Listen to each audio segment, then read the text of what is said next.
नमस्कार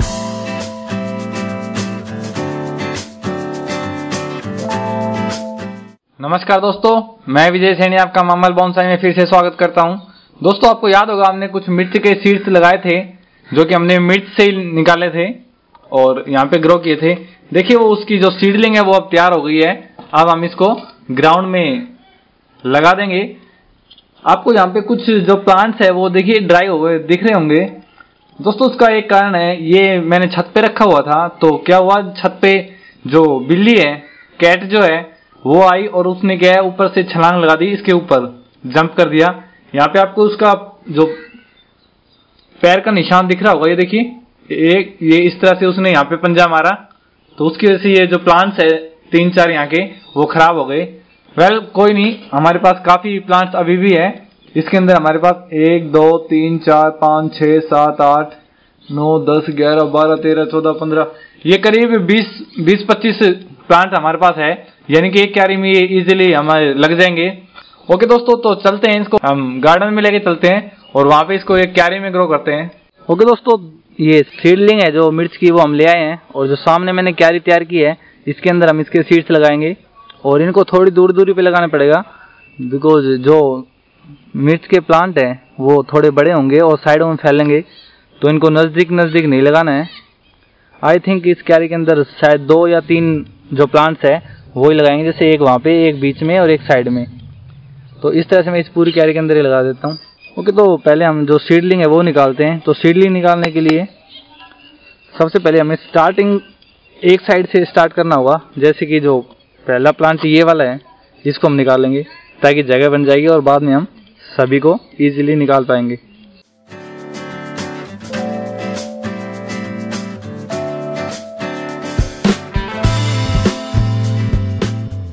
ये देखिए एक सीडलिंग हमने निकाल लिए है और इसको हम साइड में रखते हैं। बगैर डैमेज किए इसकी रूट्स को हम इनको निकाल लेंगे।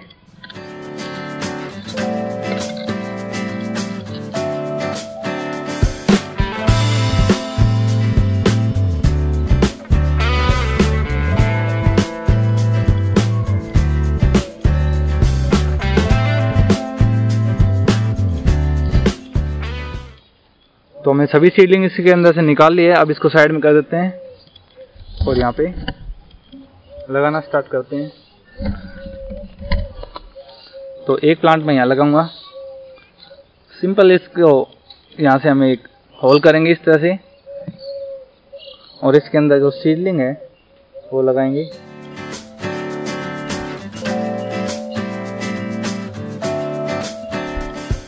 इसको ज़्यादा गहराई में भी नहीं रखना है और ज़्यादा ऊंचाई में भी नहीं रखना है, बिकॉज ज़्यादा ऊंचा हम रखेंगे रूट को तो जब वाटरिंग करेंगे तो जो प्लांट है वो वेट से गिर सकता है। तो थोड़ा सा गहराई में लगाएं और ज़्यादा गहराई में ना लगाएं। इसके जो लीव्स है नीचे के वो ऊपर ही हो।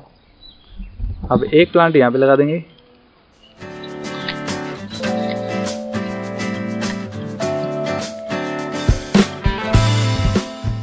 और इसको भी सेम इस तरह से कर देंगे। एक हम यहाँ पे लगाएंगे। सेम जितना फासला हमने इन दोनों के बीच में रखा है उतना ही यहाँ पे रखेंगे। तो एक प्लांट अब यहाँ पे लगाएंगे।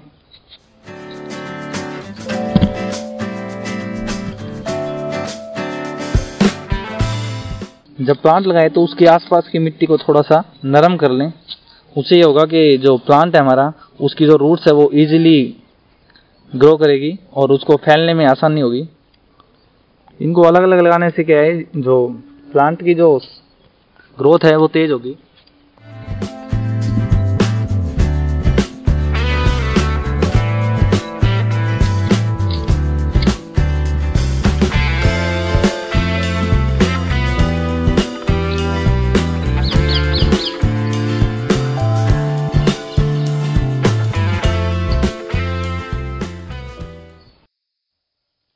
ओके दोस्तों, जो सीडलिंग है वो हमने लगा दी है। अब मैं इसके अंदर वाटरिंग कर दूंगा।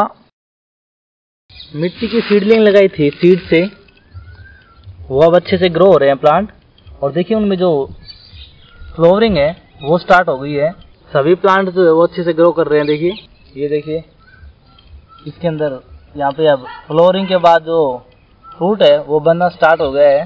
दोस्तों मेरे प्लांटों की जो वेजिटेबल प्लांट है उनकी ग्रोथ इतनी तेजी से नहीं होती, क्योंकि मैं इनके अंदर कोई खाद वगैरह जो है यूरिया या एनपीके वगैरह यूज नहीं करता।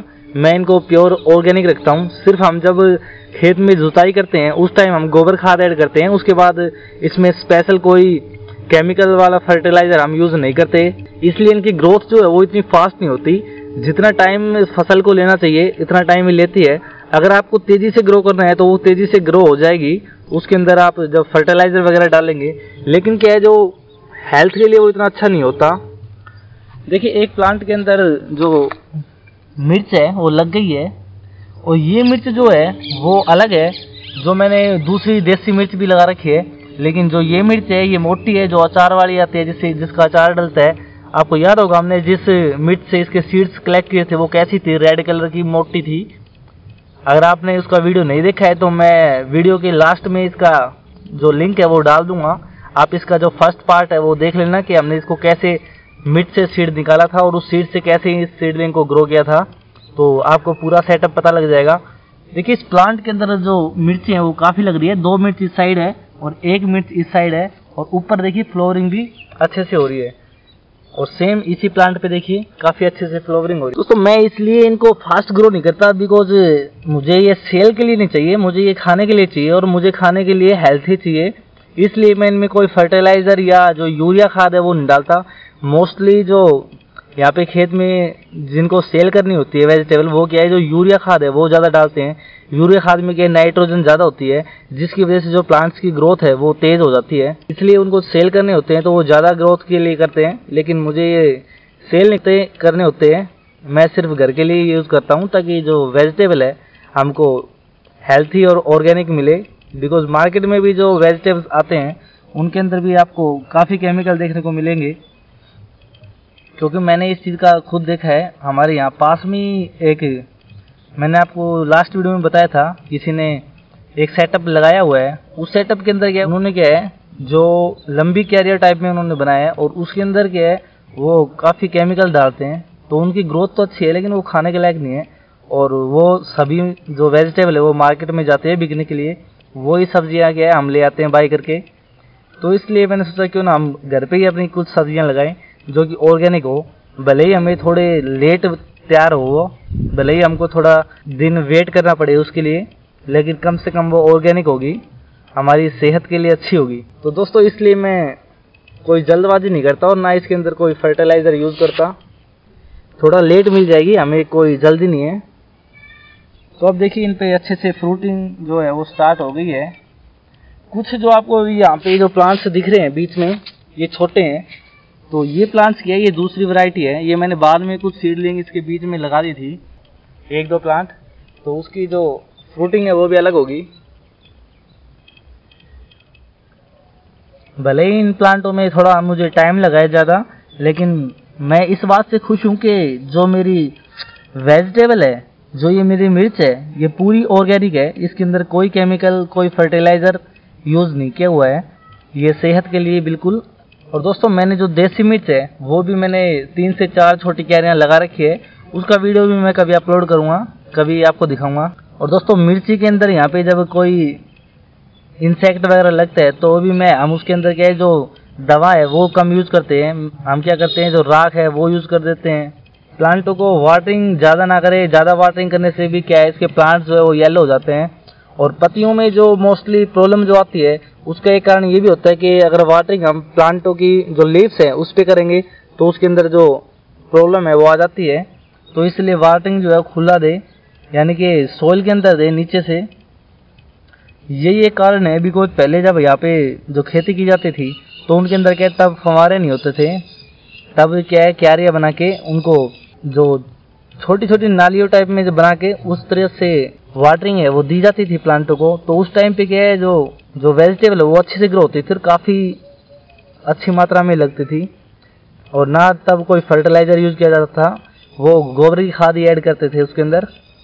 ओके दोस्तों, नेक्स्ट वीडियो में फिर मिलेंगे, तब तक के लिए नमस्कार, शुक्रिया।